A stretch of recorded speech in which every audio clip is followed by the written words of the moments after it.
It only took one match of Wildgate to see the potential in its spacefaring PvPvE mayhem. The intensely cooperative chaos of managing a spacecraft, delving into PvE dungeons for loot, and fending off rival crews makes for complex and exciting contests of teamwork and communication. After dozens of matches and more than 20 hours of playtime though, it's also become clear that there's plenty of room left to build on that compelling concept. There are only a small number of characters, ships, and weapons to bring into battle, and once you've trekked across a few matches worth of dungeons, you'll likely have seen all the different enemies to fight and areas to explore, which limits the longevity of these cosmic bouts. But when a good crew comes together, Wildgate's simple but solid gunplay and multifaceted ship-to-ship combat gives Sea of Thieves a run for its money.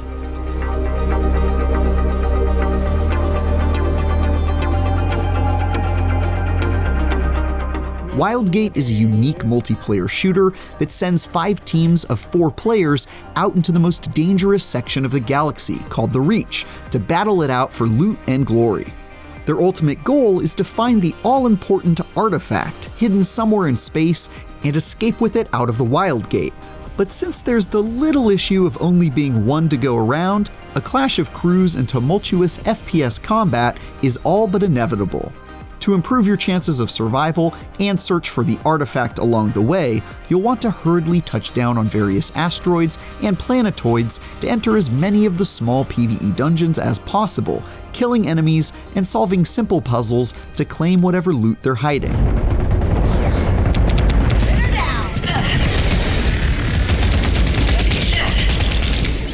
Upgrading your spacecraft with better shields, weapons, defensive measures, and stat improvements, like improved turning speed, can make all the difference when an enemy vessel nears and all hell breaks loose, which makes for Wildgate's tensest moments. I especially enjoy picking my favorite cannons for my ship, as there are some really neat options, like this sniper cannon that can cause a whole lot of trouble for enemies even when they're far away, or this bomb cannon that attaches bombs to whatever they hit and can be exploded when shot by another cannon.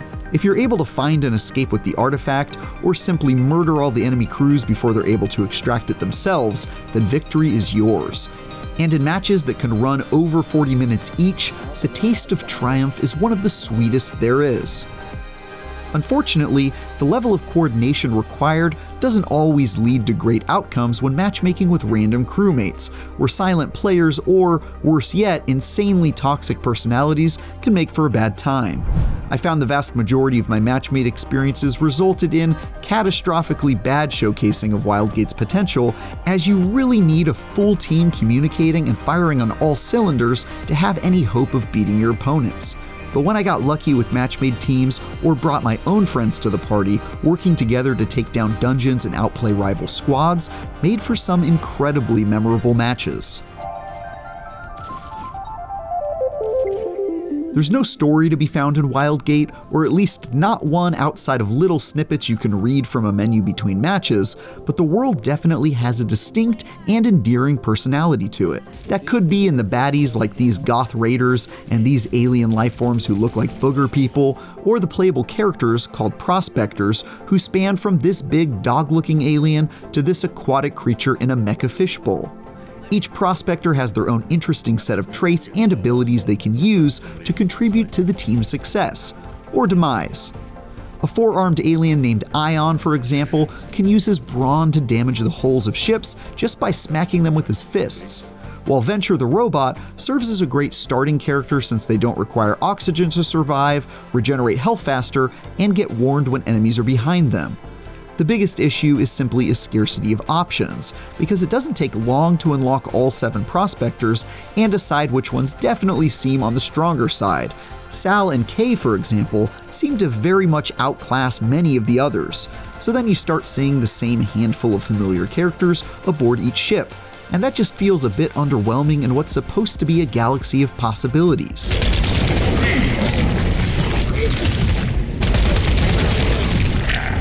There are also several ships to unlock, each with their own strengths and weaknesses. Your starter ship, the Hunter, is reliable all around, with 3 front-facing cannons and increased speed when you elect to drop your shields that make it well suited for getting in and out of skirmishes quickly. but the other 3 are more interesting in their trade-offs.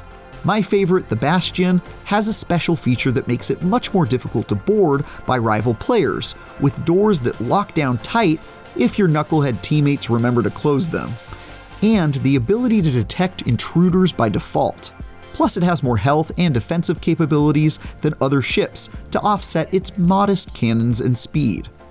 This allowed me to play it slow in matches, building up defenses and resources, while outlasting my opponents like a balled-up hedgehog waiting to prick would-be predators.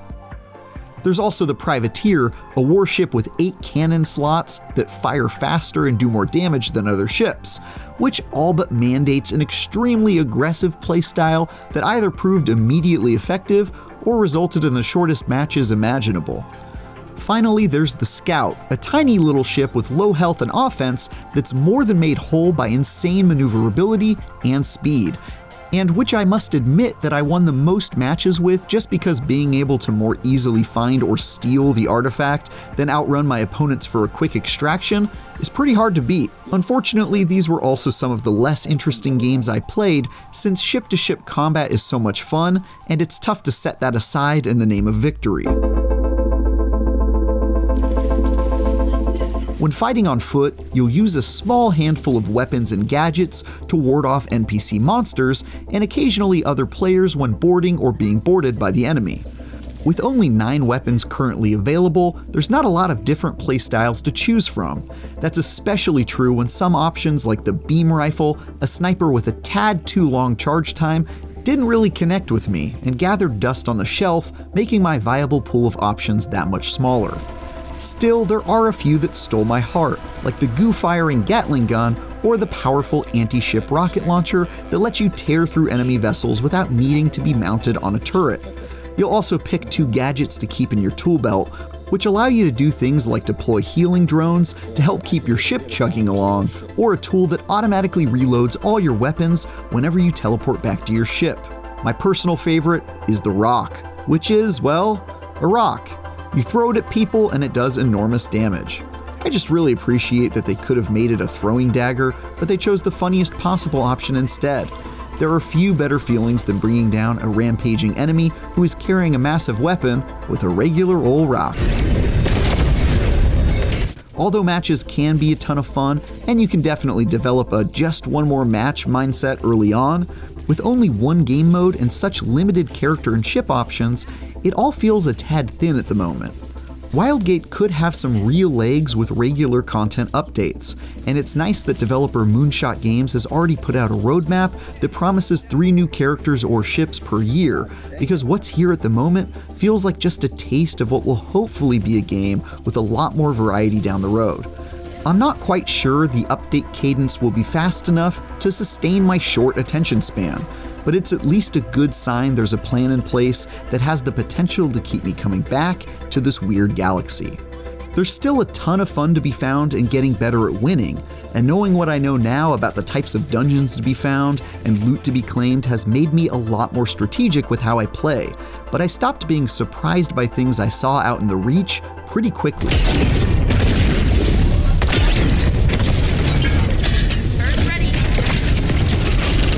One thing that does help keep games fresh is the fact that there are randomly generated modifiers injected into each match that require you to adapt if you want a chance at winning.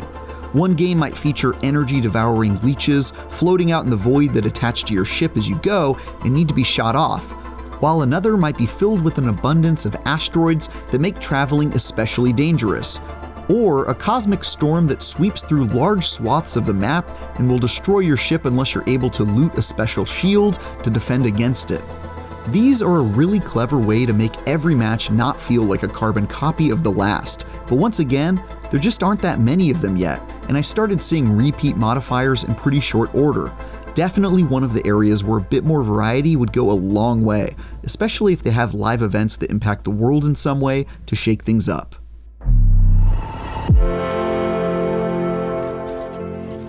Wildgate's tense 20-player matches make for some really impressive chaos, as I happily worked with my friends to either dominate the competition or, more often than not, valiantly go down with our ship.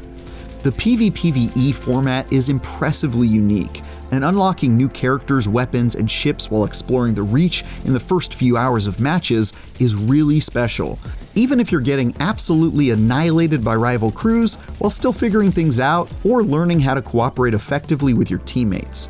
The only real issue is that this barebones launch needs a lot more content to keep the good times going, as it only takes a short while to see everything Wildgate has in store before familiarity sets in and there's not much left to do but grind. I have a lot of hope that given some time to cook up new characters, ships, dungeons, and NPC baddies, this could become a staple among my friends. But for now, it's a very polished starting point. For more, check out a recent review of Grounded 2's early access debut, or Tales of the Shire or the Lord of the Rings game. And for everything else, stick with IGN.